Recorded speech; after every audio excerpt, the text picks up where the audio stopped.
and others at the time, walk into Send the Record Man, overwhelmed with the choice. Try and find your record amongst all these stacks of things that were there in this wondrous emporium. Don't ask for help because that's not cool, and also you wouldn't really get it.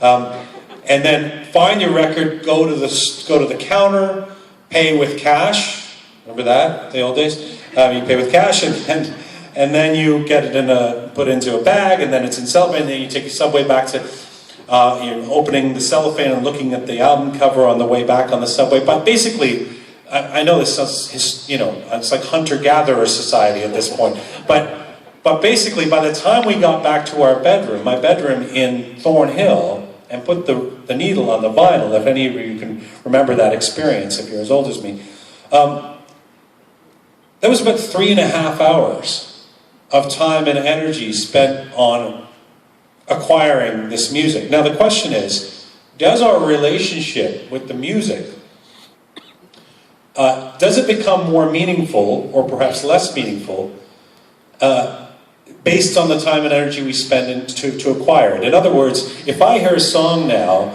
and go, oh, I like that song, Shazam, I'm pressing a button, now I own it, now it's in my iTunes library. By the way, I have it on shuffle, who knows when that song will come up again, but I know it's one of them, and I've got thousands of other songs here now too. Is my relationship with the music as strong if I haven't invested that time and energy as it used to be? I would argue it isn't, and in fact studies are showing that it isn't. Although, at the same time, it's a blessing too that we have this ability to reach as much as we can and own as much as we can and access as much as we can through the internet and on our iPhones, etc. In the same way, human relationships are changing. So, the amount of time it took to get in touch with a girl that you might like, or a boy that you might like in grade 9 in 1982, was profoundly different from pressing a button on the first day of grade 9 because you think someone's cute and friending them on Facebook. Whatever that means. And that's part of the question too, is what is the nature of friendship and relationships now if they're based on pressing a button on Facebook and getting to know each other through 140 characters on Twitter and on text messages. And again, we've done this a few times on our show. The general studies are just basically showing that young people have a different conception or less of an idea of what a relationship is, a meaningful relationship, because it is based on these ephemeral and very quick notions of becoming friends. Because again, it's a culture of acceleration and speed. So, as a way of pointing this out in my book, I talk about, my book is about being 14 and wanting to be Bowie, David Bowie, desperately wanting to fit in and thinking if I could only be Bowie, I would fit in. It's about being 14 and wanting to be Bowie and being in love with an older woman, Wendy, who is 16, because she reminds me of Bowie. So there's some sexual confusion as well.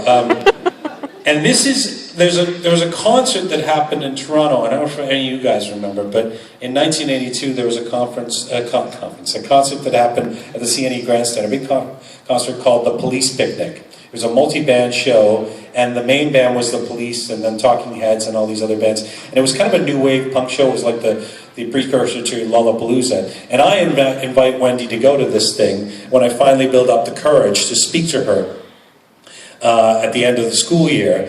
But the problem is the concert's in August, and I'm talking to Wendy in June. So this is what transpires as I try and figure out how to get in touch with her in the 2 months between when I invite her and when we go. And by the way, she's my dream Bowie girl, so it's a big deal that it's kind of the first time I've talked to her. As the weekend at the concert, also the book is mostly in the voice of a 14-year-old, it switches in and out. As the weekend of the concert approached in early August, I did a lot of planning for what I was going to wear. It was a month since I'd asked Wendy to go, but I called her once in July to confirm that she was coming. To tell you I called her might sound like an innocuous bit of information, but it isn't.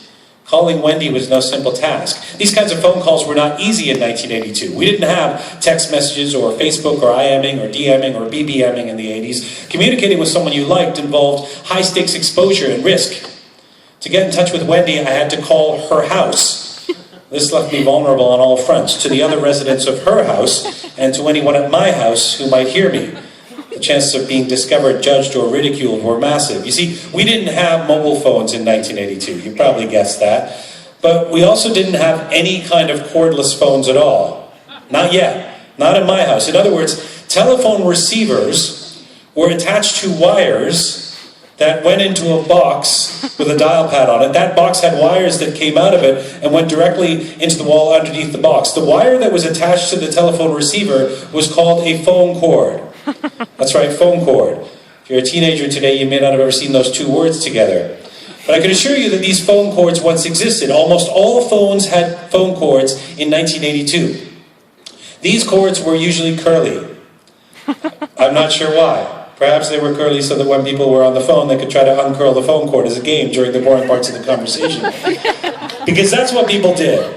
But the point is, the phone cord meant that you couldn't make a call or answer one just anywhere you wanted. You needed to be near the phone box that the phone cord was attached to in order to speak on the telephone.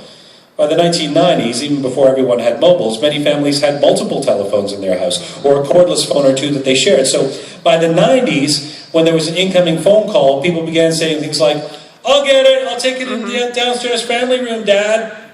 But you see, this wasn't possible in my house in 1982. You spoke where the phones were. At our house, we had two primary phones attached to the wall. One was in the main hallway, at the top of the stairs. The other was in the hallway at the bottom of the stairs. Both were in the middle of the house, so everyone could hear every phone call that was being made. Both had curly phone cords. I knew I had to call Wendy to confirm our date at the police picnic, to maintain a semblance of privacy when speaking to my dream Bowie girl, and to minimize my exposure and embarrassment. I had to be careful. I had to time my phone call just right so that no snoops in my house heard me, and so that Wendy would be home and available to take my call. This was near impossible to do. We didn't send messages to make appointments for phone calls in the early 80s. The phone call was the message. And also, most people didn't have answering machines, and there was no such thing as voicemail. So if the intended target of your phone call was not home or unavailable, messages had to be communicated directly through humans. This was terrifying and fraught with potential pitfalls.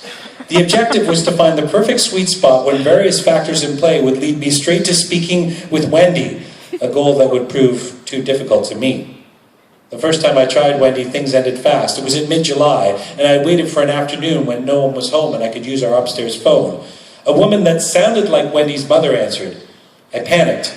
I did the instinctive thing to do when the mother of a girl you're infatuated with picks up the phone. I hung up. Fortunately, there was also no caller ID on phones in 1982. So you could hang up on someone with impunity, complete discretion. Wendy's mother probably thought it was some hooligan playing games. She would never know it was me. And this was no game. The second time I called, the next day I crossed my fingers and prayed that Wendy would answer the phone herself. On this occasion, thankfully it was not her mother's voice at the other end of the line. Instead it was her older brother, Paul, who picked up. I decided not to hang up. Bowie would not have hung up. He probably wouldn't be intimidated. Besides, Paul was Sheila's friend. Sheila's my older sister. He was nice, and I thought he might be an easier conduit to Wendy. It turned out he wasn't necessarily intent on making things so simple. "Hello?" he answered with his older guy voice. Paul was 3 years older than me. He was my sister's age, and he often wore a silver gray vest over a white shirt at school. He had chest hair that you could see peeking out from the top of the shirt that was underneath his silver gray vest. The chest hair was an indication that Paul was older. Also, his shirt had puffy sleeves the way pirates have those flowing sleeves. Pirate-type shirts were worn by two kinds of people in the early 80s. Pirates and theater students. Paul was not a pirate. He was quite theatrical. He dressed like Adam Ant.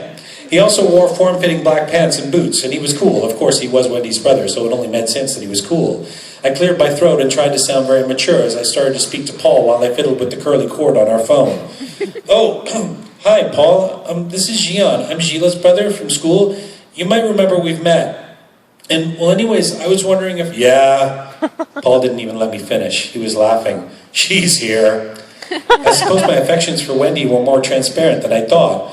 Paul had somehow discovered I was smitten with his sister. Maybe he'd figured this out independently because he was wiser and older and wearing a pirate shirt with a vest. Or maybe Wendy had told her family about the police picnic. Maybe they'd laughed about it over Sunday family dinner. Maybe they were laughing at me right now. I could hear Paul chuckling as he put down the receiver and called Wendy's name. I was convinced I'd heard a tone in his voice that suggested he knew I was taking his sister to a concert, and that he knew she was 2 years older than me, and that he knew she was like Bowie and out of my league. After what seemed like ages, Wendy came on the phone. I was worried that she might cancel on me. Maybe she'd only agreed to come to the concert with me as a joke. Maybe she never meant it. Or maybe she had forgotten about our impending date and made other plans for August. I still had my fingers crossed while holding the phone when Wendy began speaking. Then, with one opening line, she made it all okay. Hi, Jian. The police picnic is going to be rad.